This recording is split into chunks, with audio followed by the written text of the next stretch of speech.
Welcome to Psych Health and Safety in Canada podcast. I'm your host, Marianne Baton, and I'm proud to welcome our guest, Priya Bates, today. Priya is the president of Inner Strength Communication, and we're going to learn a little bit more about what she's doing. So, Priya, to start, you're a communications expert. How does that link to psych health and safety?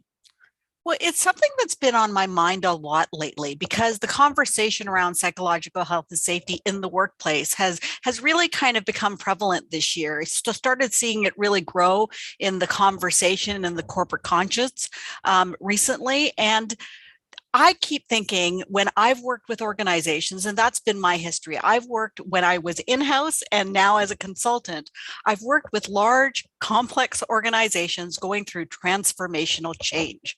And when I delivered internal communication really, really well alongside those change initiatives, it actually kept people engaged. It allowed them to build trust. And they felt that they belonged even during really disruptive times. So as we've started hearing the conversation around psychological safety increase, I start thinking about the role of proactive internal communications with your employees playing an important role in driving psychological safety, kind of taking intent, because I think everybody wants to have a safe workplace, to action where they're actually purposeful behind making that happen.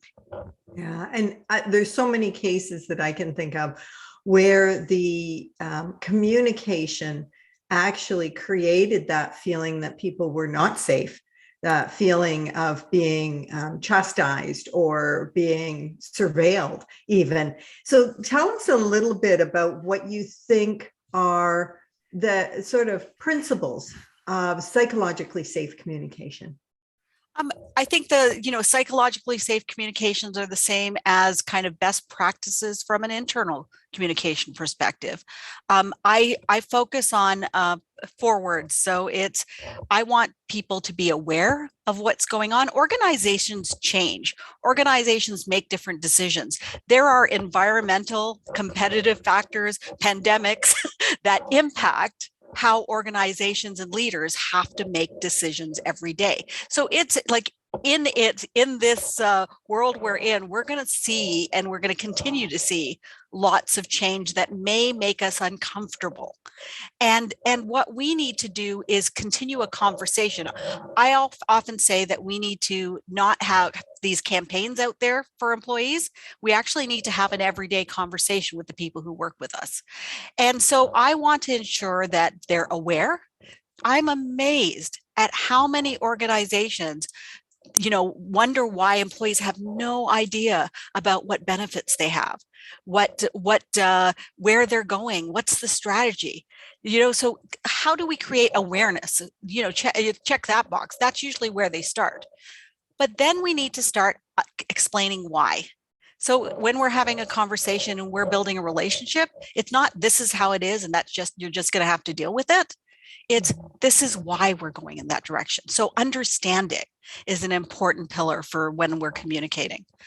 Third, I want them to know what to do. So, okay, things are changing. All these things are different. What do I do about it? So how do we drive response and action? So really be very purposeful about what we're asking employees to do to drive some of the changes we're looking for. And then finally, how do we drive belief? And that's one of those kind of, some people go, well, you can't really measure that, but you have to take it into consideration. Things like belief and pride and engagement, you have to take those into consideration because that actually manages the words you're using, because you're in this together and you're creating a collective and you're helping people understand that the direction we're going and the cause is the right one that they need to get behind full-heartedly with their heads, their hearts, and their hands. Oh, beautiful. That's really beautiful. And it's so simple to make the mistakes. And yet it's, if we take your 4 words, we can certainly focus on every piece of communication saying, have we done that? Mm-hmm. So that's really helpful. Can you give me some examples of where a communication, some of your work has made a difference in an organization in the way their employees feel? Years ago, I always explain, I worked with, for those of you and in your audience who are old enough, they tend to remember the HP Compaq merger. It was the biggest technology merger in history at the time. And it was pretty prevalent because it was in the news a lot. I worked for Compaq Canada. And I remember these dates so clearly. So on September 4th, 2001, Hewlett Packard actually announced that it was going to acquire Compaq Canada. Most of us heard it over the news because of the nature of how secretive that agreement was. And then a week later was September 11th, 2001, and the world changed. Right, that was 9/11. So you think of these two big things that were going to impact how we worked and how we lived our lives, all happening at the same time. And you can think about this state that employees in that situation, people were in the state where there was uncertainty, there was disruption, they didn't know what the future was going to be like. So add to that a layer of, I don't know if I'm going to have a job. Right. So this is the state where everybody was in. And we really took at Compaq Canada, took to heart, how are we going to keep people informed through these changes, through this uncertainty, help them focus. And we actually worked on what we called a rallying cry, that despite everything that was going on, we were going to still have the same customers. We still needed to serve them. We still belonged to we still were going to work with mostly the same colleagues, that we were going to be, have the same competitors in most cases, except for HP when that happened. And we were going to be still committed to community, because both organizations had a history of being very involved in the community, that there was a lot more that was going to stay the same than change. And it was that consistent communication with incredible leadership that I had at the time. It was a president named David Booth. And we were proactive. David was on the phone from his cottage in New Brunswick because he was on holidays when that announcement was made, talking to all of the employees on day one. Yes, they heard it on the radio because they had to announce it publicly first, but employees knew that they were going to hear from their leader immediately. And then on a regular basis, he spoke to them. We kept them focused. We kept them aware of the changes. We kept them aware of what we knew and what we didn't, and how we would tell them as soon as we were able to. And that trust, this is what was incredible to me during this time, that employees, when there is uncertainty, people stop. So they actually stop delivering. Whenever there's disruption, if you fail to communicate, there is a huge impact on how the business is delivering. And when we went through that process where it should have been an incredible disruption, Compaq Canada during that fourth quarter and first quarter of 2002 had their best ever results in their history.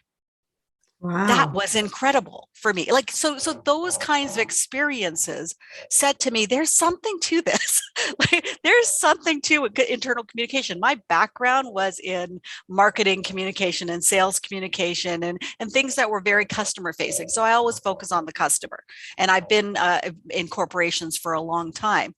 But there was something to that experience of working alongside leaders, supporting them with communication, really being thoughtful of how we were being empathetic and understanding and listening to employees through that period, and understanding their uncertainty and what was going on in the world. The language was really important. Being able to have a leader who was really could read a room and was absolutely phenomenal to be our spokesperson really made a big difference. And we were able to take that organization not only to kind of keep the engine running, because sometimes during disruption, that's all you're trying to do. We actually let it thrive during that situation because of how strategic and proactive and aligned the communication was. And the people who are behind it, because those things, it's not empty. What we're doing is often there are great intentions of what an organization wants to do. There's a gap, there's a hole when you fail to communicate proactively. Yeah, that's great. I'm getting a little feedback from your cord. Oh, Priya, okay. just if you watch, yeah, when it moves.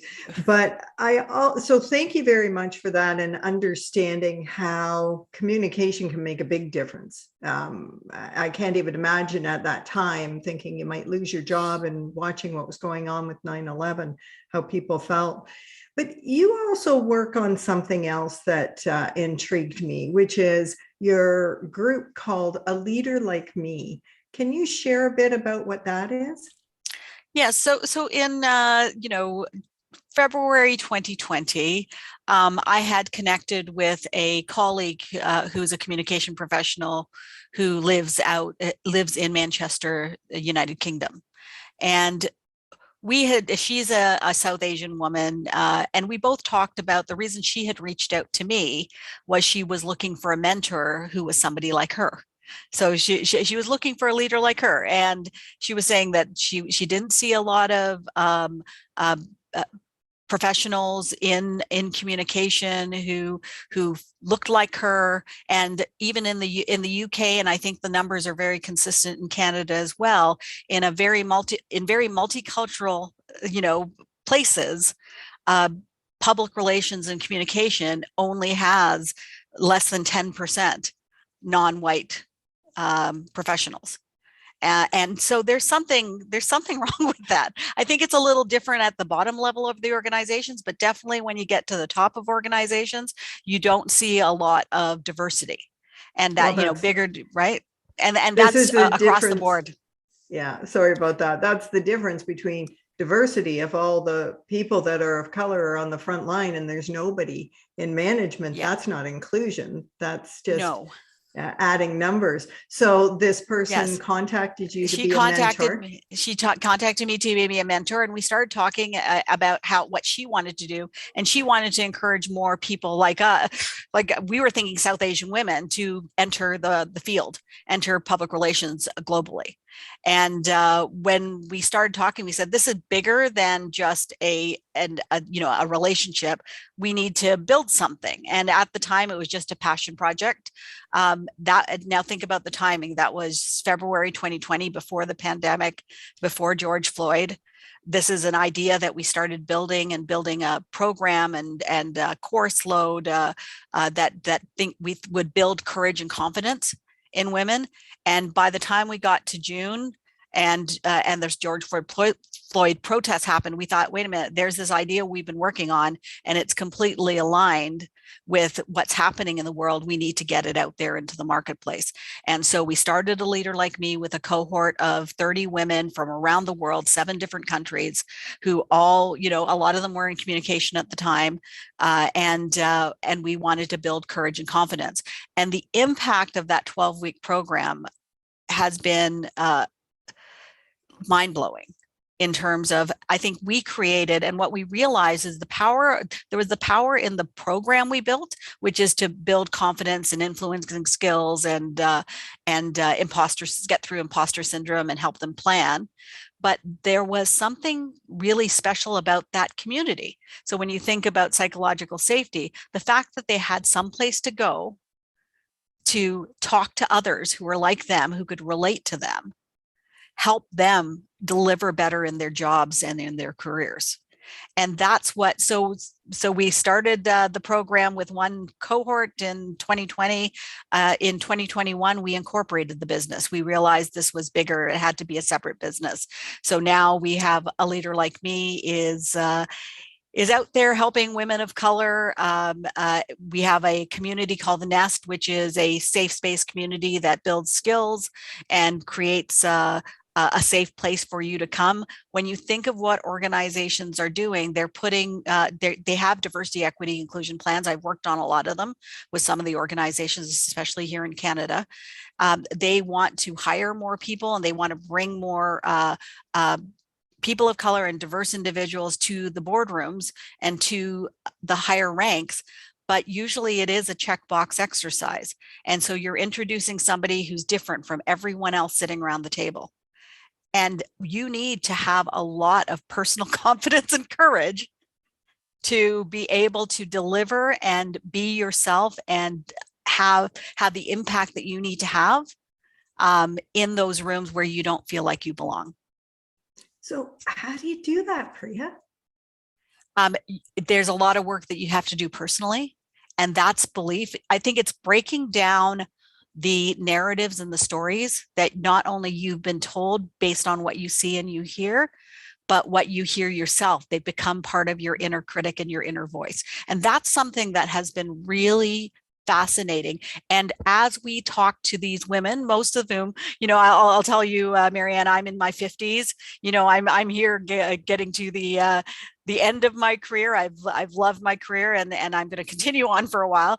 But a lot of the women who are coming into the program are in their 30s, and they're just starting. They've gotten out of the lower ranks of the organization, are starting to step into specialist and manager and director roles, and it's really exciting for them. But I think we've underestimated that narrative that has been historical in people's, that have become part of their inner critics and inner minds. And it's almost as if we have to unlearn all of those things, because what we're realizing, so how you do that is actually looking at the facts and looking at yourself and saying, wait a minute, people have historically called me angry. Wait a minute, if we actually look at that situation, let's get examples. Let's get the proof that that's the case. And in most cases, it's not. It is really a biased opinion that somebody who is Black or perhaps Indigenous you'll jump to the anger conclusion a lot faster based on your bias and what your expectations are versus what you would do with a white person. And that is, you first of all need to be aware of that. Like those who I think the awareness is growing, and there's a little bit of defensiveness about it. But the truth is, we all have bias, and we all have told ourselves and heard stories that we think are true. And that's the thing that's really amazing with the awakening that's happening right now, is that you realize so much that you've been told about others and yourself is absolutely false. And once you know that, then you can start working on really bringing yourself. So I'd say, like, even from a psychological safety perspective, it's a two-way street. There is creating an environment of psychological safety, and also building your inner strength to be able to be safe in wherever you are, because you're, especially as a woman of color or a person of color, or somebody who's has other underrepresented characteristics where they don't feel like they belong, LGBTQ space, the disability and the neurodiversity conversations are going on as well, that you need to know what you bring, and you need to have confidence in that, so that regardless of what people's opinions and biases are around you, you can try to get through it, or you can leave and go somewhere better. And that's what's happening right now. From, everybody talks about the Great Resignation. Yeah. What is it that you think people are looking at that they call anger, what would they call it if it wasn't bias? If they were looking at that, as you say, with a white person? Assertiveness. Mm-hmm. I bought my 10-year-old niece a shirt. As a wonderful woman, S&K Collective out in Vancouver, Indigenous owned business. And I bought her a shirt that first said bossy, and it had it crossed out, and underneath it said leader. Yeah. And it's exactly that. When a woman is trying to say, I don't like that, or trying to provide a different opinion, you're angry, you're bossy, you're, like, somehow it's inappropriate. You're always interrupting, right? So it's, you jump to that because you're not used to it, not because you'd behave the exact same way if a man was or a white man was doing the same thing. You'd call him a leader. You'd call him commanding the room. Mm-hmm. So I think we need to really look at what we're doing and really saying, is it what we're seeing? Right. Right. And as you say, the thing about bias is, unless we understand that we all have it, then we'll never do anything about it, because we're too busy defending ourselves as good people to actually learn what that is. So no, that's amazing. And good people have bias. I think that's what people need to understand. It's really about what you've learned over your lifetime, and in some cases, in a lot of cases, we need to unlearn those those conclusions we jump to. Right. Now, some of your work has been around change, and as you said, with Compact, around uncertainty. What is your advice for organizations as they're thinking about the new normal, whatever that's going to be for their employees, and dealing with the fear of returning to work, the fear of what life's going to be like when this pandemic's finally over? I have actually written a toolkit in association with a company called Populo that's based in Ireland, and the toolkit is available for free. It's the Return to the Hybrid Workplace Guide, and it talks about communication for organizations that are out there who are looking for it. And for me, it's, what does this look like when you return to work? What are you trying to? What do you see the future looking like? Making sure that you've accounted for a phased plan, right? So there are different phases. When I was building this toolkit probably 8 months ago, I included a phase where the office shut down again. And I remember the client saying, wait a minute, we're trying to tell them how to return to work. We're not telling them what it looks like when it shut down. That's where they are already. And I said, you don't know in this situation where you have to revert back to the shutdown. And here we are, right? So you manifested that then, yeah, Priya. There you go. It's my fault. But that's the planning, right? It's here's the just in case scenarios. What could this look like? And can we break it down into some key phases where we determine our actions and how we communicate through those actions? What are the rules? The other thing is, don't create a one size fits all approach. Most organizations have a variety of employees, how the leaders are going to be treated, how people are going to be delivering in a head office situation versus in a shop or in a manufacturing floor is different. Frontline essential workers versus those in the office. It's like taking all of those different things into consideration. And what we do is we create a stakeholder map to say, here are the groups, and you can usually break them down into 5 or 6 key groups that will get different kinds of information and communication and rules depending on what phase you're in. So it really is about having a conversation. It's not letting it just happen. It's saying that here's the different scenarios and here's what we're going to do. And the more you have that conversation, the more prepared you are to act or react quickly when things change. Yeah, we keep talking about the fact that the emotional reaction to the return is going to be an entire continuum. Some people are going to be thrilled to finally get back, and then some people are going to be terrified. And like you say, a cookie cutter approach is not going to work unless you're really aware of the variety of reactions that people are going to have. It's funny you mentioned that, because one of the things I advise people against is the rah celebrations. We're back in the office, aren't we excited? And even with the language that way, I think we're telling people to lead with empathy and understand that people, and even call out, people are in different places. Some of you are excited about coming back into the office and some of you aren't. And there are changes that we're all having to deal with, but this is why we've decided this is the right decision for this organization. There are some organizations out there that they'll never have a choice of whether people come back to the office or not, especially if they're a storefront location or if they're essential workers or they're healthcare. Like there are reasons they need to be there.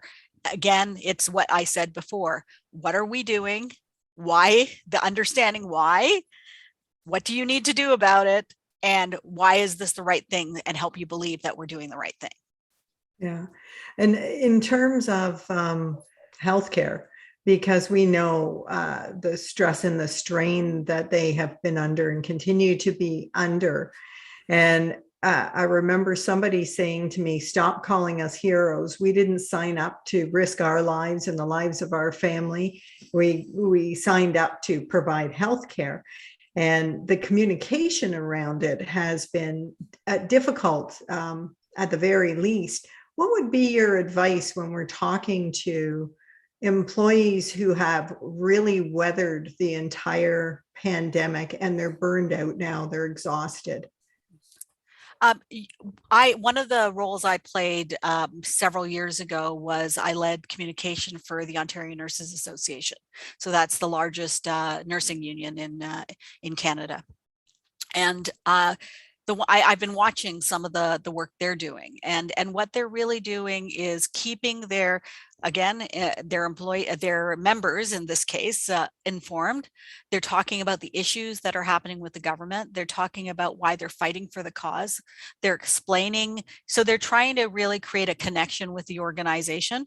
I think it really is about telling the story. So we hear a lot about how do we tell the stories about the great work that people are doing, and so that they feel valued and recognized. It's not the generic, let's bang pots and pans, which was kind of nice at the beginning of the pandemic. It really is, here's what somebody has done and how they've delivered and why they're so special. And that's why they're valued for what they do. The other thing is, I have to tell you, especially as I listen to what Ona is talking about, we're losing nurses because of the situation, because of the burnout. And I think that at a certain point, government is going to have to make some investments and ensure that we've got the right, we've got people there in healthcare delivering and wanting to. Because I don't know, I've always believed that do you really need people who they were burned out before? So the pandemic has really accelerated and amplified what was already happening with the 12-hour shifts and all the hours they were putting in, and the feeling that they weren't valued depending on which hospital they were working in. So we really need to help people feel valued, help tell their stories, and then listen to what they're saying. Because if you're not listening, don't be surprised when they're leaving you in droves and you can't deliver the care that you signed up to do. Like, don't be surprised about it. So there is a certain amount of work that leaders have to do in terms of what's important and what isn't. Yeah. If you ever heard, Priya, of it, I'm sure you've heard the concept, but explained as the common enemy mistake, where we, as leaders, we want to say, yes, that head office or that corporation or whatever, they're the bad people and they're doing this to us. I am the good guy. I'm not the one that's doing this. And what some of the research has shown is that actually makes people feel more hopeless and more victimized. It depends. Sometimes we have used that common enemy approach, if you will, because if we can say, this is what we're fighting against, sometimes it's a cause, or it's, so that we're all collectively coming together to fight something that is important to all of us. That's great. That's different from using a scapegoat or an excuse, right? That's very different. And I want to see leaders and organizations be more accountable. They're going to get a lot further to say, this is what's happening. This is the situation that's based on fact. Here's what we're doing about it, and here's why. And really having that conversation about, let's focus on us and what we can do about the situation. It kind of like what I talked about with that compact situation. This is where we are. This is the situation, but here's how we're going to address it. And this is what we need you to do. So it's a more authentic conversation. That's what we're seeing a lot of, those leaders who are having real conversations, the good and the bad and the ugly conversations, are actually getting further than those who are trying to paint everything with a nice paintbrush. Right. But what that takes is time. And many organizations, the leaders, the managers, the supervisors are actually have a full-time job, and they're responsible for direct reports. And so it leaves them with little or no time. How do you help leaders in those positions to prioritize and have those conversations? The best leaders, I've worked for some incredible leaders, in my career, and what I have observed in them is that the best ones know they're not good at everything. So they hire the right people who are different from them, who will call them out, who will be honest with them, and have a variety of skills. And I think that not enough organizations hire communication expertise. Some cases, they've got the admin assistant writing emails for them. Yes, personal emails are one thing, but when you're actually trying to move an entire organization, you may want to bring in people who are strategic experts in making these big changes happen. So I think that it's really about hiring the right people to support you with those. I mean, I was head of internal communication for Loblaw Companies Limited. That was when I was working there, was 150,000 employees. And we had a communication infrastructure that supported those leaders, because you don't expect them writing all of the messages and sending it out. They definitely need to be leading, and it needs to be their thoughts, and they need to be involved in the process. But we were there to help them make it easier and make it more fluid. And so if you've got the right experts, the challenge is, what most organizations do is say, we need communications, let's hire the most junior person to write the stories. Right. So let's start with the newsletter. I'd rather say, hire me or someone like me to manage your strategy, and then let's fill in with the tactical resources once we know what you want to accomplish and how it's linked to what you're trying to do. So it's really having that different conversation. Yeah, managing by getting the lowest price by paying the lowest wages has never been a Greek strategy for success. But, I'm just reminded, Priya, of somebody that I really admired as a leader. And he said to me that he only spent 10% of his time doing the work. He said the rest of the time was spent delegating, supporting, teaching, so that his employees could be successful. And I know that as a leader, that's not easy for me. The delegating part has never been that easy for me, but it certainly helped him to be very successful and helped the people that worked for him to be very loyal. So one of the other things that you have focused on in your career is employee engagement. And of course, that happens a lot by communication and the way that you communicate. But what would be your advice to someone who comes into a team that's already dysfunctional, cynical, doesn't have a lot of trust, has been managed by fear, and to start to turn that around? One of the things as a consultant now, what I realize is I get brought in when things have gone wrong a lot. And that's too bad. I think that makes me very sad, because there's so many issues and challenges that if we'd done things right in the first place, if we've hired the right strategic resources, if we hired the experts, if we actually had a plan, we wouldn't have gotten to this point. So one thing I will say is it's a lot harder coming back from that situation than it is doing the right thing in the first place. So try to be proactive in the first place if you want to deliver this properly. But I would say that we have to have really important listening exercises. So I've brought in, one of the first things I do when I come into an organization is do an internal communication audit. And that's really assessing where is the organization right now? How are they feeling? What are their pain points? What are the things that and I focus on communication from a communication perspective. What are the challenges that our people are having? What are the stories they're telling themselves that aren't actually true? It's amazing to me when you sit and talk to employees, they really, if you get them at the right point, They will tell you things that you wouldn't have imagined that they'd tell you. And I'm able to then bring it back to the leaders and say, these are your challenges. These are the things you need to get through. In some cases, it's, the leadership is invisible. People don't see them. They don't know who they are. Like I've gone into organizations where I say, I don't even know what my leader looks like. Wow. It's amazing.